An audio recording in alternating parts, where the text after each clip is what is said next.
मेरी ग्रेजुएशन में मत आना बूढ़े। ये वो शब्द थे जो मेरे अपने बेटे ने कहे थे, मुझे शर्म और तिरस्कार भरी नज़रों से देखते हुए, जब मेरी मुट्ठी में अभी भी कार की चाबियां थीं।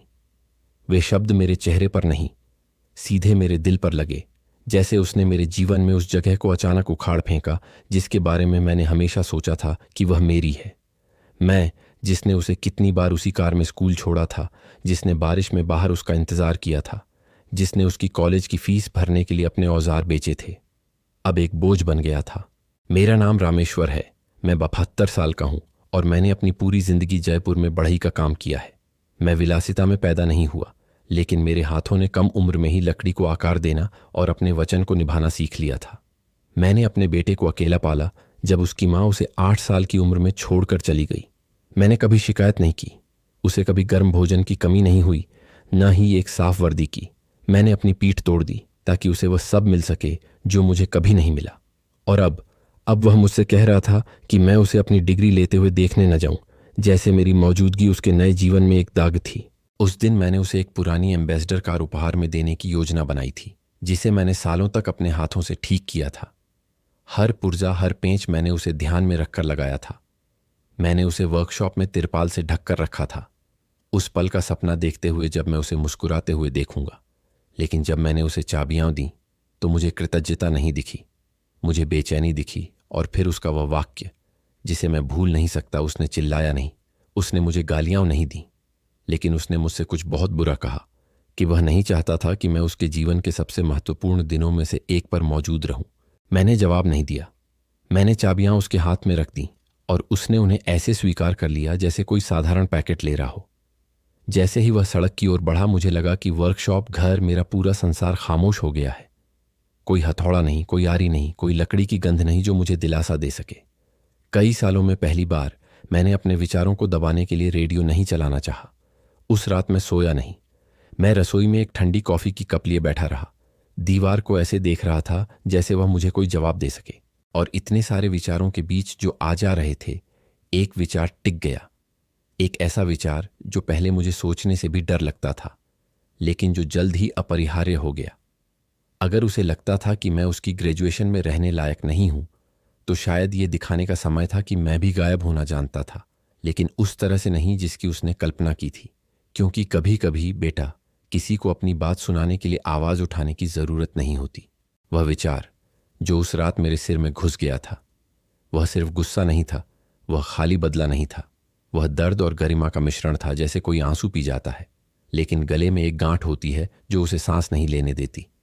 मेरा इरादा कुछ भी तोड़ने या उसके दोस्तों के सामने हंगामा करने का नहीं था। नहीं, मैं कुछ ऐसा करने जा रहा था जिसे वह अपनी पूरी जिंदगी याद रखता। सुबह होते ही कॉफी की खुशबू ने फिर से रसोई भर दी, लेकिन उसका स्वाद पहले जैसा नहीं था। मैंने एक कप भरकर खुद को दिया और अपनी पुरानी डायरी के साथ मेज पर बैठ गया। ये वह जगह है जहां मैं काम, भुगतान और कुछ और विचार लिखता हूं जो मेरे मन में आते हैं। मैंने वहां नंबर, संपर्क, स्थान और एक योजना लिखना शुरू कर दिया। बाहर जयपुर के मेरे मोहल्ले की सड़कें पहले ही जाग रही थीं। सरला देवी झाड़ू लगा रही थी, गुप्ता जी अपनी किराने की दुकान खोल रहे थे और शहर की बसों का दूर से शोर आ रहा था। लेकिन मेरे घर के अंदर मुझे लगा जैसे एक ऐसी खामोशी छा गई थी जो बड़े बदलावों की घोषणा करती है। मैंने चारों ओर देखा, दीवारें, फर्नीचर, सलीके से लटके हुए औजार, वह सब कुछ जो मैंने 40 से अधिक वर्षों में बनाया था। वहां मेरी पूरी जिंदगी थी और उस चीज का असली मूल्य भी था जो मैं कर सकता था यदि मैंने बोर्ड का एक भी टुकड़ा हिलाने का फैसला किया। क्योंकि भले ही मेरे बेटे को पता ना हो, मेरे पास अभी भी कुछ ऐसा था जिसे वह किसी भी डिप्लोमा से नहीं खरीद सकता था। मेरे पास उन चीजों पर नियंत्रण था जो वास्तव में मायने रखती थीं और जिन पर वह अपनी कल्पना से कहीं ज्यादा निर्भर था। मैं शहर के केंद्र तक टहलने निकला। सूरज अभी अभी गर्म होना शुरू हुआ था और शहर में पुरानी मिठाइयों की दुकानों से गर्मा गर्म कचौड़ी और समोसे की सुगंध आ रही थी। मैं गोविंद देव जी के मंदिर के सामने से गुजरा और आदत से माथा टेका। मैं ज्यादा प्रार्थना करने वाला नहीं हूं, लेकिन उस दिन मैंने भगवान से स्पष्टता और शक्ति मांगी ताकि मैं केवल क्रोध में काम न करूं। मैं एक कैफे तक चला जहां मैं अक्सर अपने पुराने दोस्त प्रकाश से मिलता हूं। वह सालों पहले बढ़ईगिरी में मेरा साझीदार था और मुझसे ज्यादा अच्छी तरह मेरा चेहरा पढ़ना जानता है। जैसे ही उसने मुझे अंदर आते देखा, उसने अखबार एक तरफ रख दिया। कुछ हुआ है, उसने मुझसे बिना कुछ कहे ही कहा। प्रकाश, कुछ हुआ है और कुछ और होने वाला है, मैंने बैठते हुए जवाब दिया। मैंने उसे बताया कि मेरे बेटे ने क्या कहा था, कैसे उसने मुझे उस दिन ठुकरा दिया था जिसे मैं गर्व से उम्मीद कर रहा था। प्रकाश चुप रहा, लेकिन मैंने उसकी आंखों में इंडिग्नेशन और उदासी का मिश्रण देखा। उसने मुझे कोई नैतिक सलाह नहीं दी, बस सिर हिलाया। और जब मैंने ख़त्म किया तो उसने मुझसे कुछ ऐसा कहा जिसने मुझे सोचने पर मजबूर कर दिया। कभी कभी उन्हें खालीपन से ही सीखना पड़ता है, चीख से नहीं, चोट से नहीं, बल्कि उस खालीपन से जिसे वे अपना सहारा समझते हैं। मैं यह विचार मन में लिए घर लौटा। मैंने बढ़ई के अपने कमरे में प्रवेश किया, कार्य मेज पर पड़ी चादर हटाई और वहां एक बक्सा देखा जिसमें महत्वपूर्ण कागजात थे। जमीन के दस्तावेज, बिल, बीमा पॉलिसियां। उनमें मेरी कार के कागजात भी थे और कुछ और भी जिनका गहरा महत्व था। मैंने उन्हें एक चमड़े के फोल्डर में सहेजकर मेज पर रख दिया, जैसे कोई ऐसे औजार को तैयार करता है जिसका उपयोग कब होगा यह पता नहीं, पर यह जरूर पता है कि वह काम आएगा। बाकी का दिन मैंने रोज की तरह काम करते हुए बिताया। मैंने एक परिवार के लिए कुछ तख्ते काटे जो अपने बैठक कक्ष में बदलाव करा रहे थे। मैंने 2 पुरानी कुर्सियों पर रंदा फेरा और फोन का जवाब दिया। बाहर से वह एक सामान्य दिन था। अंदर हर पल ऐसा महसूस हो रहा था जैसे मैं किसी बहुत सटीक कटाई के लिए आरी के दांतों को तेज कर रहा हूं। रात ढलते ही मुझे अपने बेटे का संदेश मिला। कार के लिए धन्यवाद, फिर मिलेंगे। उसने जो बातें कही थीं उसके बारे में एक भी शब्द नहीं, न कोई माफी, न कोई प्यार का इजहार, बस एक ठंडा सा संदेश। और उसी क्षण मैं समझ गया कि यह घाव अपने आप नहीं भरेगा। उसे समझ नहीं आ रहा था कि उसने मुझे कितना दुख पहुंचाया है, क्योंकि उसे कभी यह महसूस ही नहीं हुआ था कि वह मेरे साथ कुछ खो सकता है। उस रात मैंने एक फैसला लिया। मैं उसकी ग्रेजुएशन में नहीं जाऊंगा जैसा कि वह चाहता था, लेकिन मैं घर पर बैठकर उदासी नहीं मनाऊंगा। मैं उसी दिन कुछ ऐसा करूंगा जो उसकी दुनिया के टुकड़ों को हिला दे, अंधाधुंध गुस्से से नहीं, बल्कि उस शांति से जो जानती है कि पूरी मशीन को रोकने के लिए कौन सा पेंच ढीला करना है। अगले कुछ दिन हमारे बीच खामोशी के थे। मैंने उसे फोन नहीं किया, न उसने मुझे किया। इस बीच मैं अपने काम में लगा रहा। वकीलों से मुलाकात, उन चीज़ों में दिलचस्पी रखने वाले एक खरीदार से बातचीत जिनके बारे में मेरा बेटा जानता तो उसका खून जम जाता। यह गैरकानूनी नहीं था, अन्यायपूर्ण नहीं था। यह बस उस अधिकार का प्रयोग था जो मेरा था, लेकिन जिसे वह हमेशा अपना मानता था। रातों को मैं अपने घर के आंगन में बैठता, झींगुरों की आवाज़ सुनता और शहर की दूर की रोशनियों को देखता।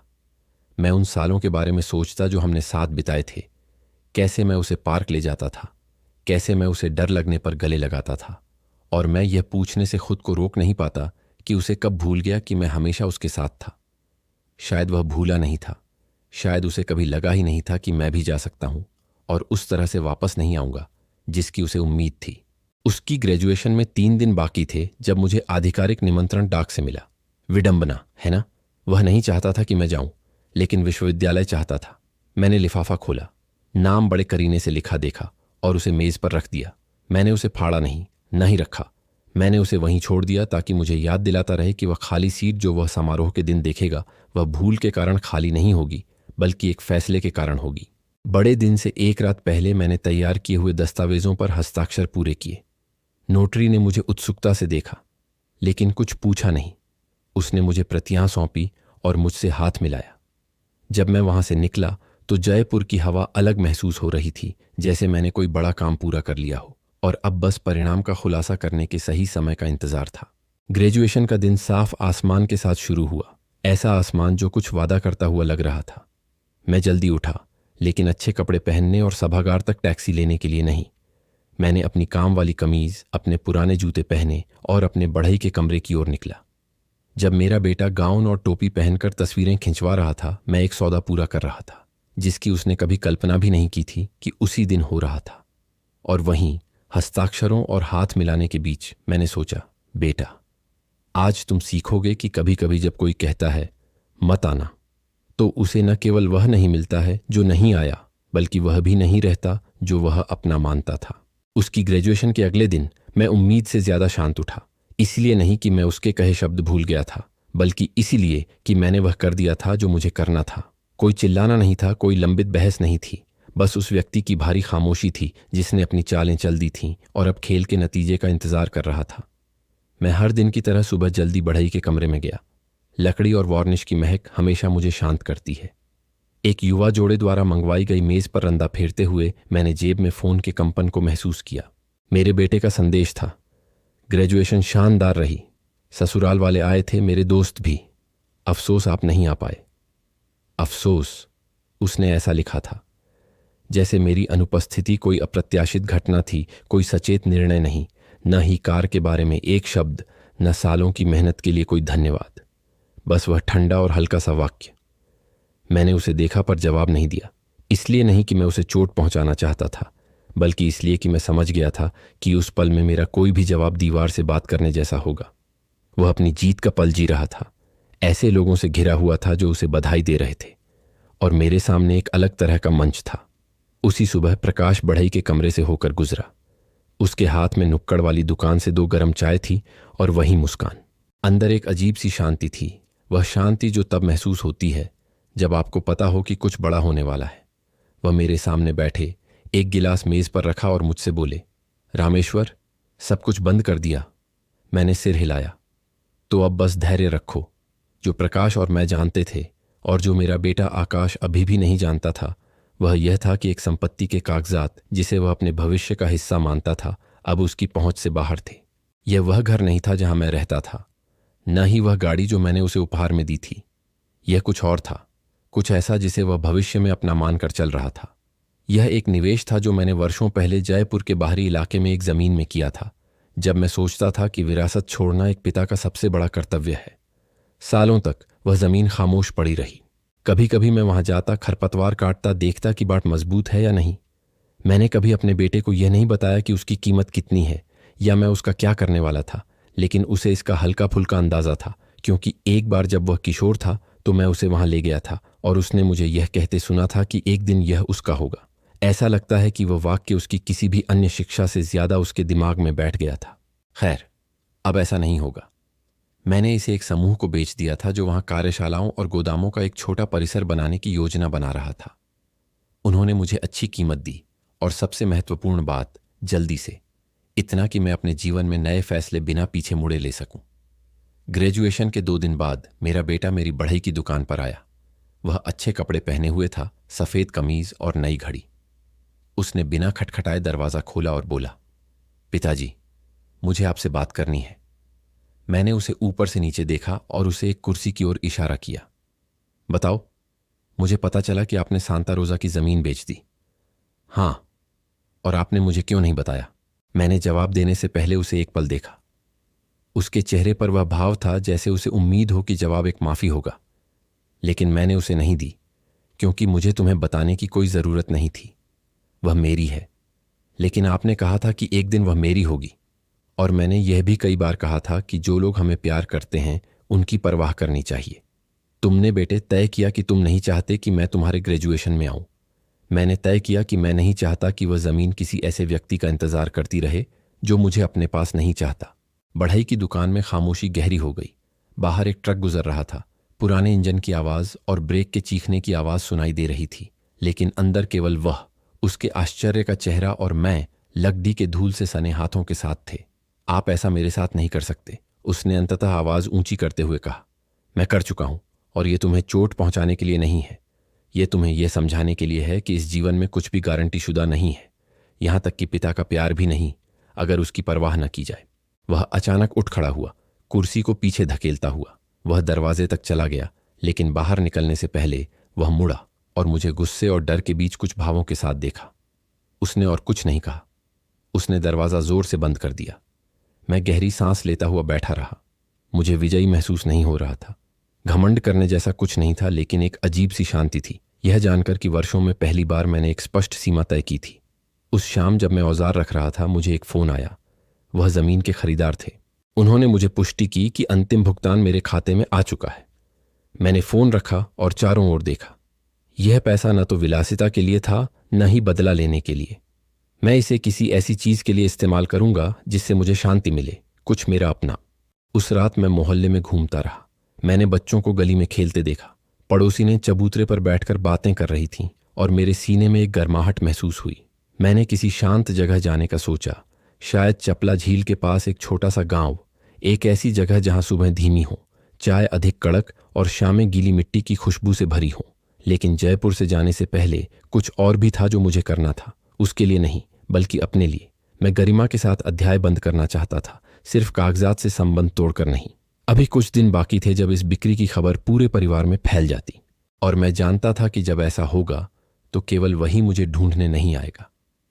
फोन आएंगे, संदेश आएंगे, बैठकों में उदास चेहरे होंगे, लेकिन इस बार मैं अपने फैसले पर अडिग रहने के लिए तैयार था, क्योंकि कभी कभी बेटा, अकल्पनीय चिल्लाना या तोड़ना नहीं होता।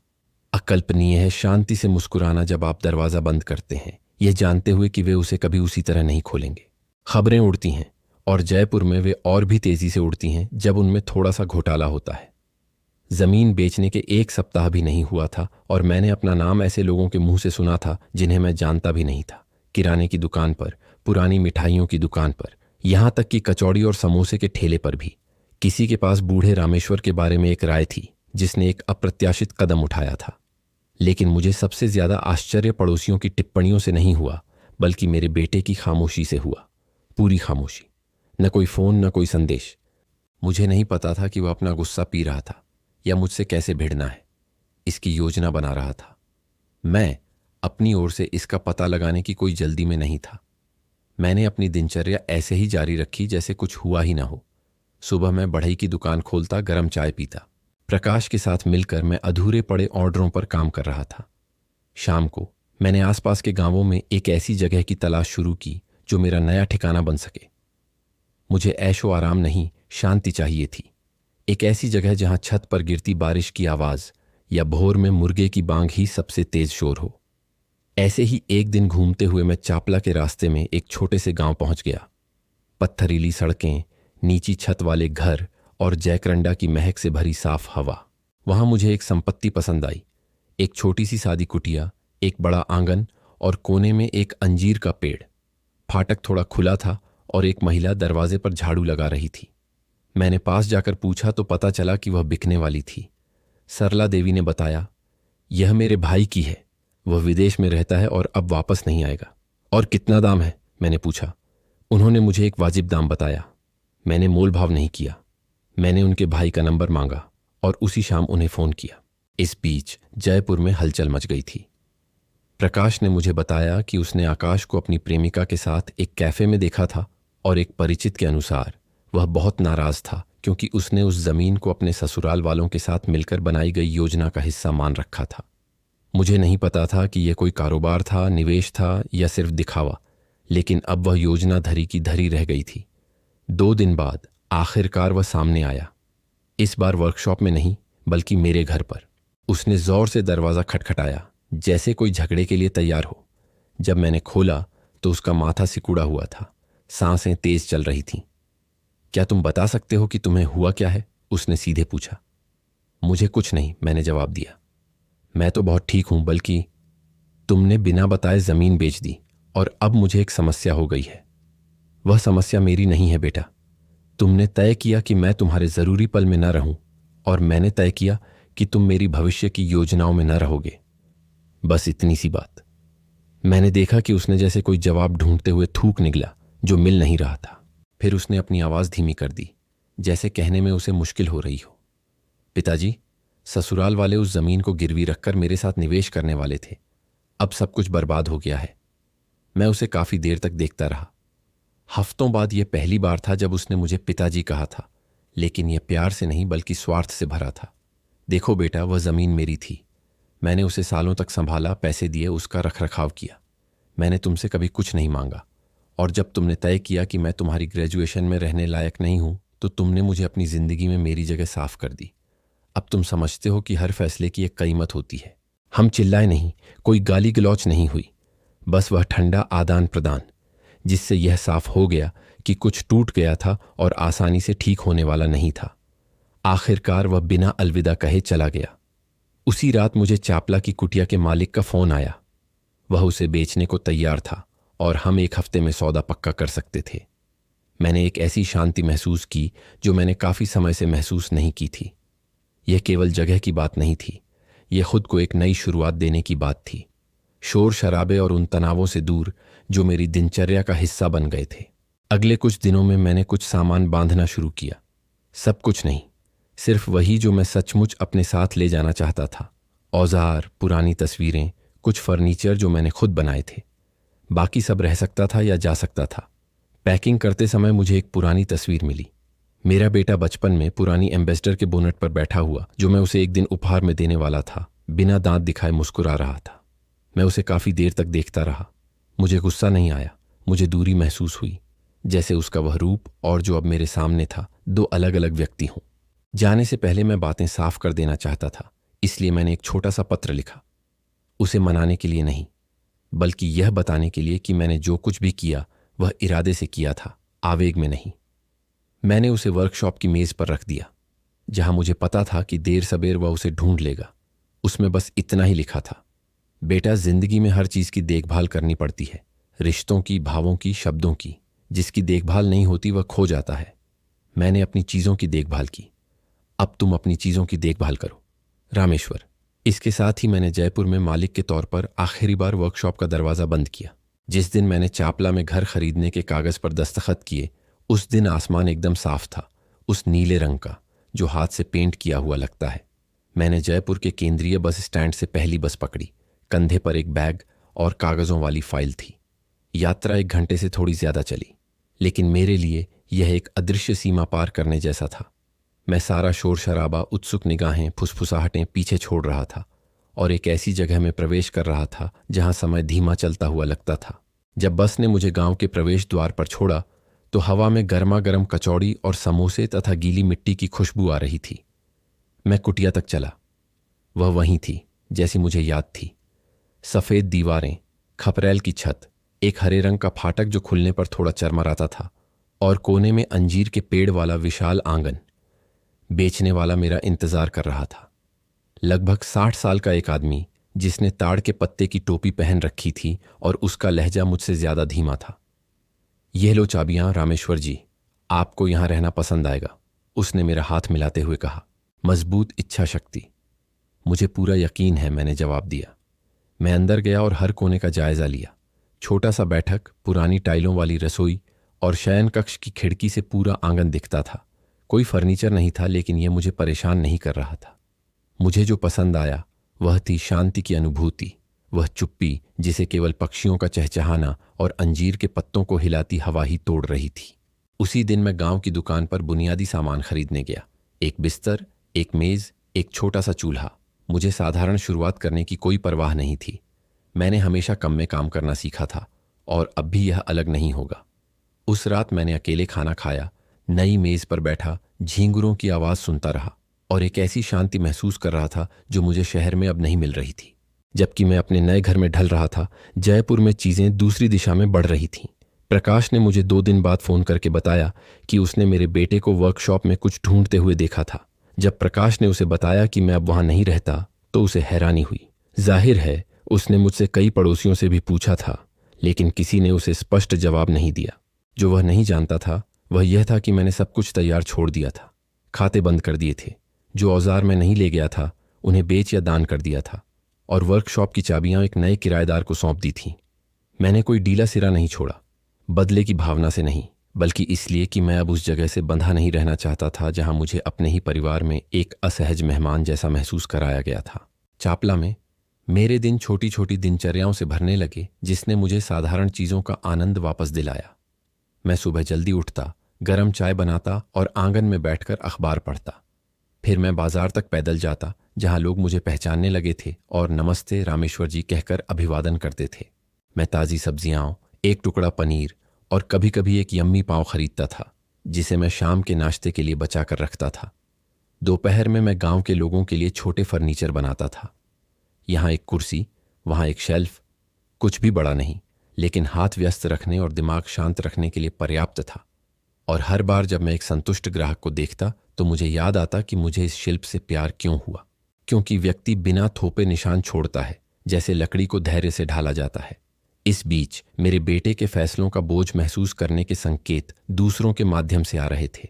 एक पड़ोसी ने मुझे बताया कि उसने उसे अपनी प्रेमिका के साथ सरेआम सड़क पर बहस करते सुना था। जाहिर है ससुराल वालों के साथ सौदा टूट गया था और उसने न केवल निवेश खो दिया था, बल्कि उनका कुछ भरोसा भी। मैं खुश नहीं हुआ, मैंने बदला नहीं मांगा, लेकिन मैंने सोचा कि शायद यही एकमात्र तरीका था जिससे वह समझ पाएगा जो मैंने हमेशा उसे सिखाने की कोशिश की थी, कि जीवन में जो आप उपेक्षा करते हैं वह खो जाता है। एक दोपहर आंगन में एक मेज पर रेतते हुए मुझे एक फोन आया। वह एक ऐसा नंबर था जिसे मैं नहीं पहचानता था, लेकिन मैंने उठाया। पापा, वह उसकी आवाज़ थी। मैं कुछ सेकंड के लिए चुप रहा। हाँ बेटा, मैं तुमसे व्यक्तिगत रूप से बात करना चाहता हूं। मैं चापला में हूं। अगर तुम आना चाहो तो मैं यहीं मिलूंगा। उसने मुझे नहीं बताया कि वह कब आएगा और मैंने भी जोर नहीं दिया। मैंने फोन रख दिया और काम करता रहा, लेकिन अंदर ही अंदर मुझे जिज्ञासा और सावधानी का मिश्रण महसूस हुआ। मुझे नहीं पता था कि वह स्पष्टीकरण मांगने आ रहा था, शिकायत करने, या शायद, हालांकि यह विश्वास करना मुश्किल था, कोई पुल जोड़ने। दिन बीत गए बिना उसके आए। इसके बजाय एक पत्र डाकघर में आया। वह संक्षिप्त था। पापा, मैं आपके किए से सहमत नहीं हूं, लेकिन मैं समझना चाहता हूं कि क्यों। मुझे बताएं कि क्या मैं आपसे मिल सकता हूं। मैंने इसे 3 बार पढ़ा। मैंने तुरंत जवाब नहीं दिया। इसलिए नहीं कि मैं उसे सजा देना चाहता था, बल्कि इसलिए कि मुझे यकीन करना था कि जब हम बात करेंगे तो यह शिकायतों को जोड़ने के लिए बातचीत नहीं होगी, बल्कि समझ के लिए कुछ जगह खोलने के लिए होगी। उस रात चापला की ठंडी हवा के साथ आंगन में बैठा मैंने उन सभी बातों के बारे में सोचा जो पिछले हफ्तों में हुई थीं। मुझे अपने फैसलों पर कोई पछतावा नहीं था। मुझे पता था कि देर सवेर जो रिश्ते मायने रखते हैं वे उन सीमाओं से बच जाते हैं जो व्यक्ति निर्धारित करता है, और अगर यह नहीं बचता तो शायद इसकी कभी गहरी जड़ें नहीं थीं। अभी के लिए मुझे केवल इतना स्पष्ट था कि मेरे जीवन ने एक ऐसा मोड़ लिया था जिसने मुझे कुछ ऐसा लौटा दिया था जिसे मैं खो चुका था, मेरी शांति। और वह बेटा किसी जमीन के साथ, न किसी डिग्री के साथ, न किसी खाली वादे के साथ तय नहीं होती। पत्र मिलने के बाद 2 हफ्ते बीत गए। मैंने जवाब नहीं दिया, लेकिन मैंने उसे फेंका भी नहीं। मैंने उसे पुराने कागजों के बीच एक दराज में रख दिया, क्योंकि मुझे पता था कि देर सवेर वह आएगा। और ऐसा ही हुआ। वह शनिवार की सुबह थी। आकाश में बादल छाए थे और ताज़ी हवा बारिश की गंध ला रही थी। मैं आंगन में एक मेज के पैर ठीक कर रहा था जब मैंने एक मोटर की आवाज़ करीब आते सुनी। यह गांव की कार नहीं थी। मैंने ऊपर देखा और उसे देखा। मेरा बेटा एक भूरे रंग की सेडान से उतर रहा था। उसने कमीज की आस्तीनें ऊपर चढ़ाई हुई थीं और उसका माथा सिकुड़ा हुआ था। वह बिना अभिवादन किए दरवाजे तक चला गया। उसने दरवाज़ा धक्का दिया और अंदर आ गया, जैसे कि वह उसका अपना घर हो। तो आप अब यहां रहते हैं? उसने जिज्ञासा और तिरस्कार के मिश्रण के साथ चारों ओर देखते हुए कहा। हाँ, मैं यहां रहता हूं, मैंने उपकरण मेज पर रखते हुए जवाब दिया। क्या तुम अंदर आना चाहोगे? हम घर में दाखिल हुए। वह खड़ा रहा, मामूली बैठक, छोटी रसोई को देखता रहा। दीवारें सादी थीं। उसने कुछ नहीं कहा, लेकिन उसका चेहरा सब कुछ कह रहा था। वह नहीं समझ पा रहा था कि कोई शहर और उसकी सुविधाओं को इतनी साधारण चीज के लिए कैसे छोड़ सकता है। मैं जमीन के बारे में बात करने नहीं आया, उसने अचानक कहा। मैं ये समझने आया हूं कि आपने ऐसा क्यों किया। मैंने तुम्हें बताया था बेटा, जीवन में जिसकी परवाह नहीं की जाती वह खो जाता है। तुमने तय किया कि मैं तुम्हारे दीक्षांत समारोह में रहने लायक नहीं था। मैंने तय किया कि तुम उस चीज को पाने लायक नहीं थे जिसकी मैंने सालों तक देखभाल की थी। उसने अपने बालों पर हाथ फेरा, जैसे खुद को शांत करने की कोशिश कर रहा हो। पिताजी, वह एक बुरा पल था। मैं नहीं चाहता था कि चीजें ऐसी हों। एक बुरा पल वह होता है जब आप किसी को जन्मदिन की बधाई देना भूल जाते हैं। तुम्हारा संदेश स्पष्ट था। तुम नहीं चाहते थे कि मैं वहां रहूं। हमारे बीच चुप्पी छा गई। बाहर हवा अंजीर के पत्तों को हिला रही थी और सड़क से बच्चों के खेलने की आवाज आ रही थी। वह अंततः बैठ गया, लेकिन आराम नहीं किया। मैं तुमसे झूठ नहीं बोलूंगा, उसने आगे कहा। जमीन की बात ने मुझे जितना सोचा था उससे ज्यादा प्रभावित किया। मैंने एक महत्वपूर्ण अवसर खो दिया, और मैंने जमीन से भी ज्यादा महत्वपूर्ण कुछ खो दिया बेटा, भरोसा। उसकी आंखें एक पल के लिए सख्त हो गईं, लेकिन फिर उसने नजरें झुका लीं। मुझे नहीं पता था कि यह शर्म थी या केवल निराशा। तो अब कोई वापसी नहीं है? उसने पूछा। नहीं, भौतिक चीजों में। मैंने उसे बेच दिया। जो बदल सकता है वह यह है कि हम अब से कैसे आगे बढ़ते हैं, लेकिन यह तुम पर निर्भर करता है, न कि मुझ पर कि मेरे पास क्या है या क्या नहीं है। वह चुपचाप फर्श की ओर देखता रहा। मुझे कोई जल्दी नहीं थी। मैंने सीखा था कि ऐसी बातचीत में चुप्पी किसी भी उपदेश से ज्यादा भारी होती है। कुछ मिनटों बाद वह उठ गया। मुझे जाना होगा, उसने मेरी आंखों में देखे बिना कहा। मुझे स्वीकार करने के लिए धन्यवाद। मैंने उसे गेट तक पहुंचाया। बाहर निकलने से पहले वह एक पल के लिए मुड़ा। उसने कुछ नहीं कहा, लेकिन ऐसा लगा जैसे वह कुछ कहना चाहता था। फिर वह कार में चढ़ा और चला गया। मैं दरवाजे पर खड़ा रहा, देखता रहा कि सिरान पत्थरों वाली सड़क पर दूर जा रही है। मुझे न राहत मिली न उदासी। मुझे अनिश्चितता महसूस हुई। मुझे नहीं पता था कि उस मुलाकात ने एक दरवाज़ा खोला था या उसे पूरी तरह बंद कर दिया था। उस रात अकेले खाना खाते हुए मैंने सोचा कि परिवार के बंधन कितने नाजुक होते हैं जब उनकी ठीक से देखभाल नहीं की जाती। केवल उपनाम या बीते साल काफ़ी नहीं होते। रिश्ते लकड़ी की तरह होते हैं। यदि उन्हें बचाया नहीं जाता तो नमी उन्हें अंदर से सड़ा देती है और एक दिन वे हल्की सी चोट से टूट जाते हैं। अभी के लिए मैं अपनी जिंदगी चापला में जारी रखूंगा, और अगर वह करीब आना चाहता था तो यह नए नियमों के तहत होगा, क्योंकि पिता होना एक बात है और खुद को अदृश्य समझने देना बिल्कुल दूसरी बात है। उस असहज मुलाकात को लगभग 3 हफ्ते हो गए थे। मैं चापला में अपनी शांत दिनचर्या में वापस आ गया था। सुबह जल्दी उठना, कड़क कॉफ़ी बनाना, आंगन में अखबार पढ़ना और फिर घर के एक कोने में बनाए गए अस्थायी वर्कशॉप में कुछ घंटे काम करना। मौसम बदल रहा था। शामें भूरे बादलों से भर जाती थीं और कभी कभी हल्की बूंदाबांदी होती थी जिससे मिट्टी की सौंधी खुशबू हवा में तैर जाती थी। मैं सोच रहा था कि उस बातचीत के बाद मेरा बेटा दोबारा आने में समय लेगा, अगर वह आता भी है तो। लेकिन एक सुबह जब मैं बाजार में टमाटर और ताज़ा पनीर खरीद रहा था, मैंने उसे नहीं देखा, बल्कि उसकी कार मेरे घर के सामने खड़ी देखी। मैंने ग्रे सेडान को तुरंत पहचान लिया। मैंने अपनी गति बढ़ाई। जब मैं पहुंचा, वह गेट के किनारे बैठा था, कोहनी घुटनों पर टिकाए फर्श की ओर देख रहा था। उसने मुझे सुनकर ऊपर देखा और खड़ा हो गया। पिताजी, हमें बात करनी है, उसने पिछली बार से अलग स्वर में कहा। हम घर में घुसे। मैंने बैग मेज पर रखे और अपने लिए एक गिलास पानी डाला। वह तुरंत नहीं बैठा, जैसे मेरी प्रतिक्रियाओं को माप रहा हो। क्या तुम्हें कुछ हुआ है? मैंने सीधे पूछा। हाँ, उसने आह भरी। मैं मुश्किल में हूं। मैंने उसे नहीं रोका। मैंने उसे बोलने दिया। उसने मुझे बताया कि जमीन बेचने के बाद से ससुराल वालों के साथ चीजें तनावपूर्ण हो गई थीं। निवेश की योजनाएं गिर गई थीं और नतीजतन उसकी प्रेमिका के साथ उसका रिश्ता भी संकट में था। ऊपर से काम पर उसके घंटे कम कर दिए गए थे और उसे जयपुर में अपार्टमेंट का किराया चुकाने में कठिनाई हो रही थी।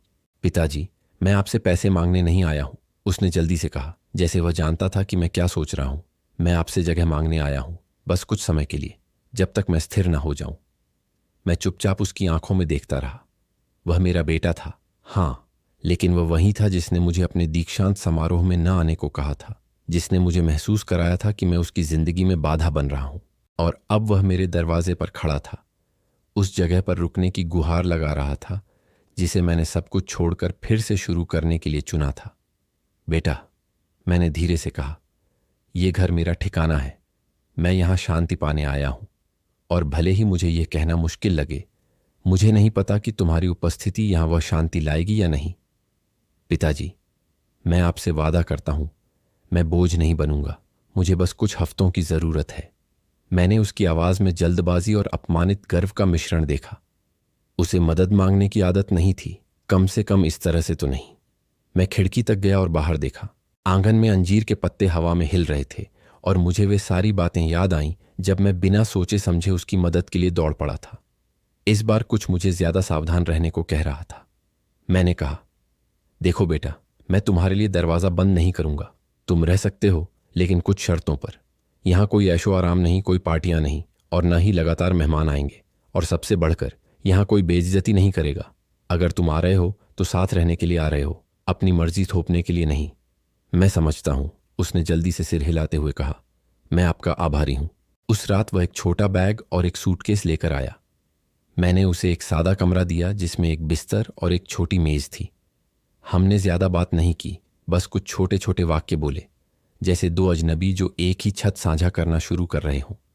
शुरुआती दिन शांत थे, बहुत ज्यादा शांत। वह सुबह जल्दी उठता, गांव में घूमने जाता और शाम को लौटता। वह मुझे परेशान नहीं करता था, लेकिन ज्यादा बातचीत भी नहीं करता था। ऐसा लगता था जैसे वह जमीन को माप रहा हो। फिर भी कुछ छोटे हाव भाव थे जो मुझे उसकी नीयत पर शक करने पर मजबूर कर रहे थे। एक बार मैंने उसे वर्कशॉप की मेज पर पड़े कुछ कागजात बहुत ज्यादा दिलचस्पी से देखते हुए देखा। जब मैं अंदर आया तो उसने बहाना बनाया, लेकिन मैंने देखा कि वे घर के कागजात थे। एक और रात मैंने उसे आंगन में धीरे धीरे फोन पर बात करते सुना और मेरे पास आने पर उसने अचानक विषय बदल दिया। मैंने कुछ नहीं कहा, मैंने बस देखना पसंद किया।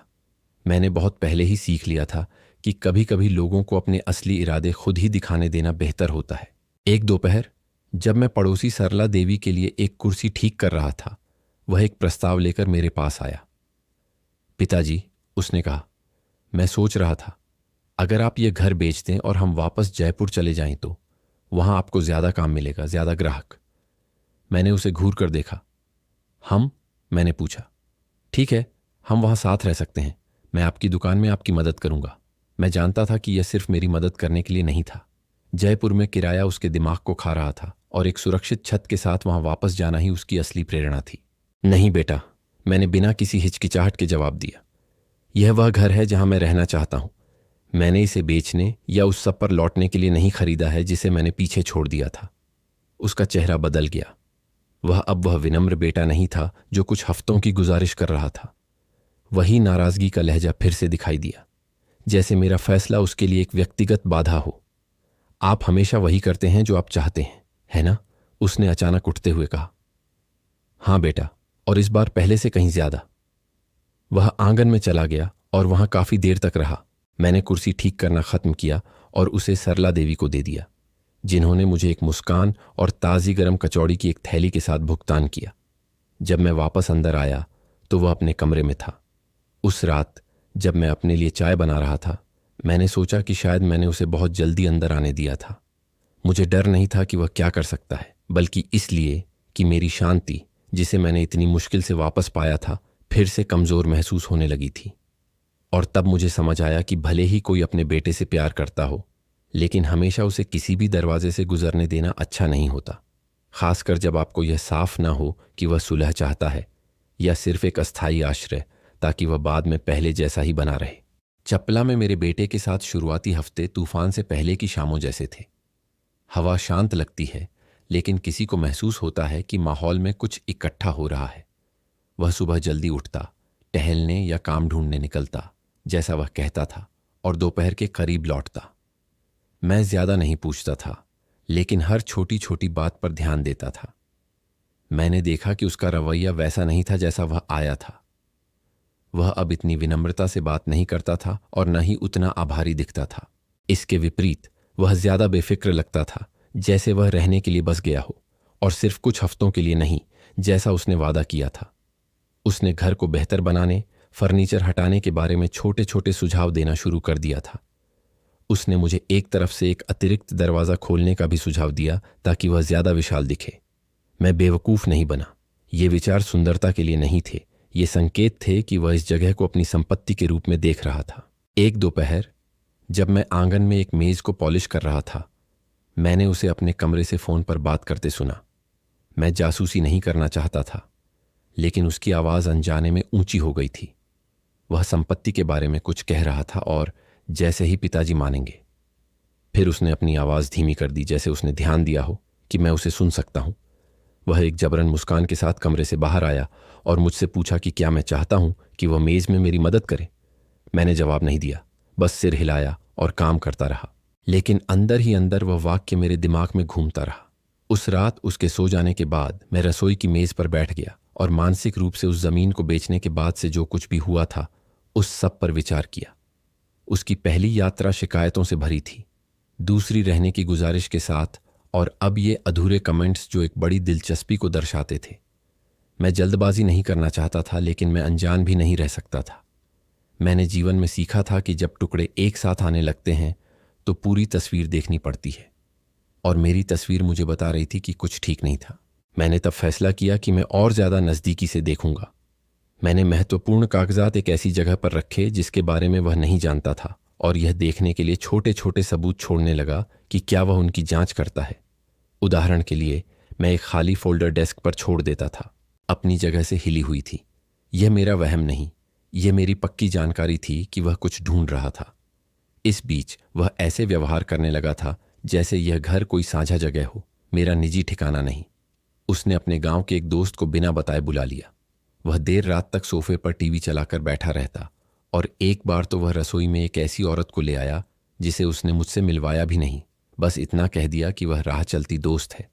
मैंने बहस नहीं की, लेकिन उसके हर ऐसे हाव भाव से मेरी मानसिक सूची में एक और बात जुड़ती जा रही थी। मेरा बचपन का दोस्त प्रकाश एक शाम मुझसे मिलने आया और उसने कुछ भांप लिया। रमेश्वर, मुझे तुम्हारे बेटे का यहाँ का बर्ताव ठीक नहीं लग रहा। उसकी आंखों में ऐसी चमक है जैसे वो ऐसे प्लान बना रहा है जो उसने तुम्हें बताए नहीं। मैं जानता हूं प्रकाश, और इसलिए मैं भी अपने प्लान बना रहा हूं, मैंने शांति से जवाब दिया।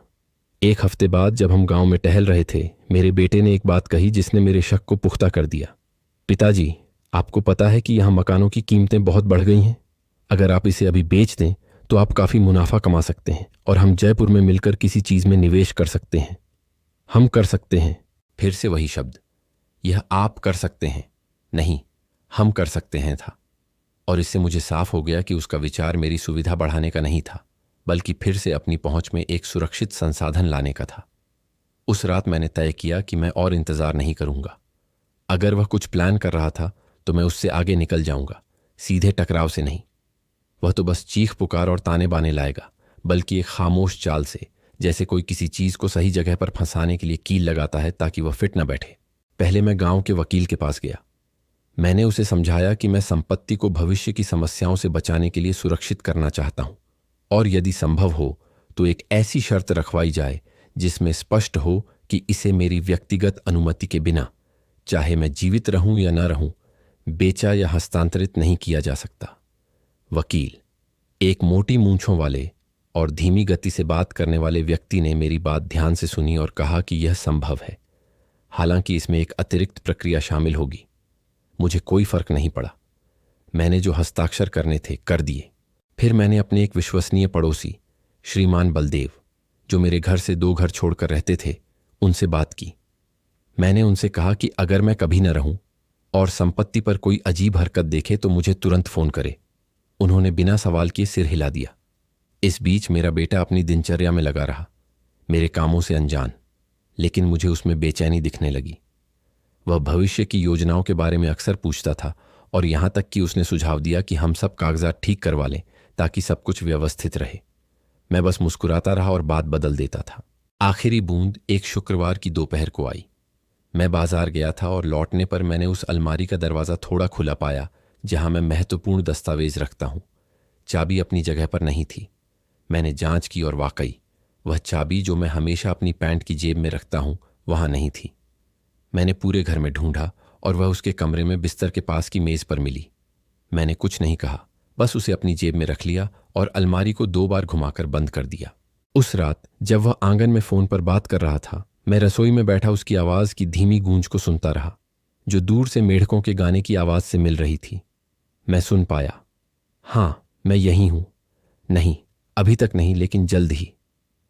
मैं यह जानते हुए सोने गया कि जल्द ही कुछ होने वाला है, और जब होगा तो मैं तैयार रहूंगा।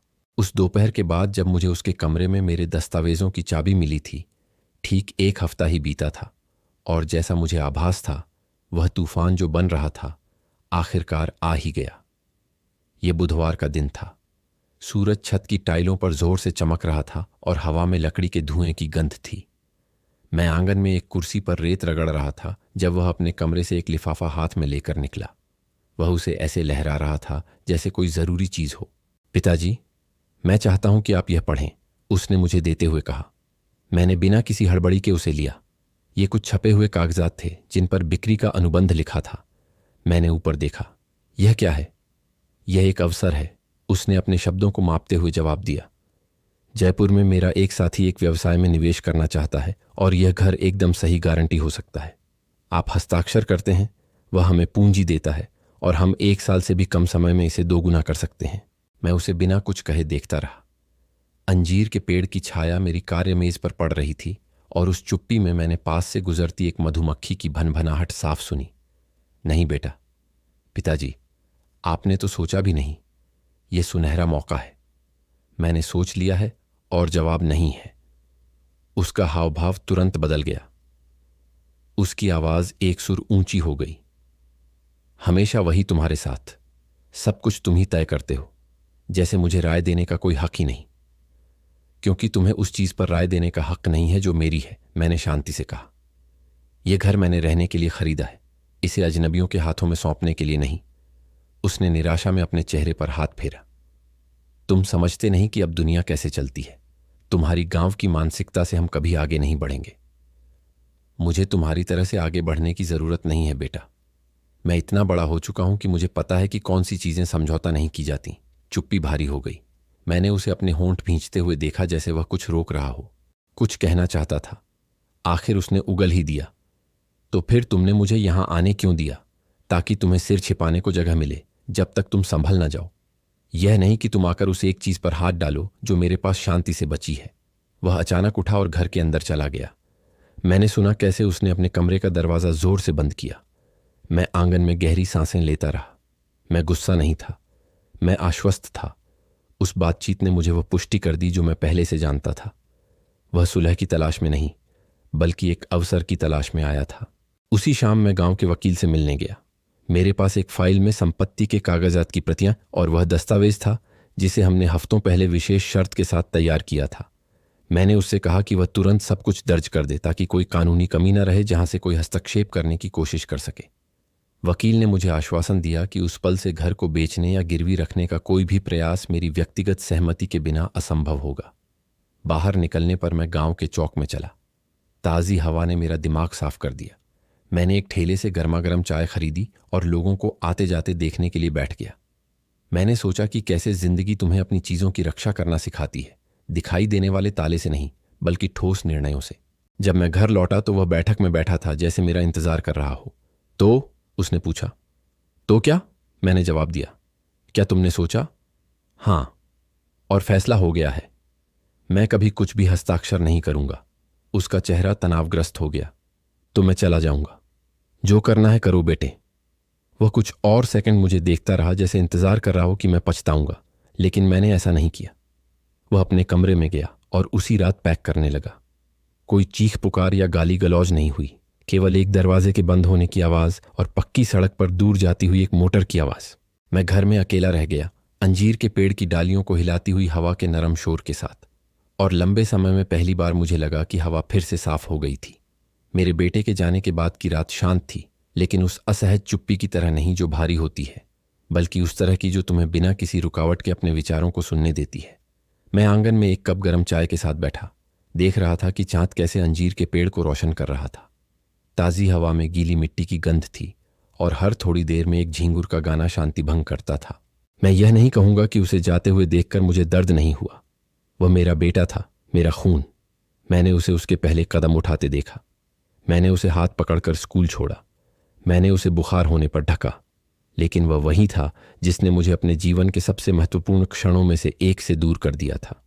वही था जिसने इस घर के दरवाजे को एक गुप्त योजना के साथ पार किया था।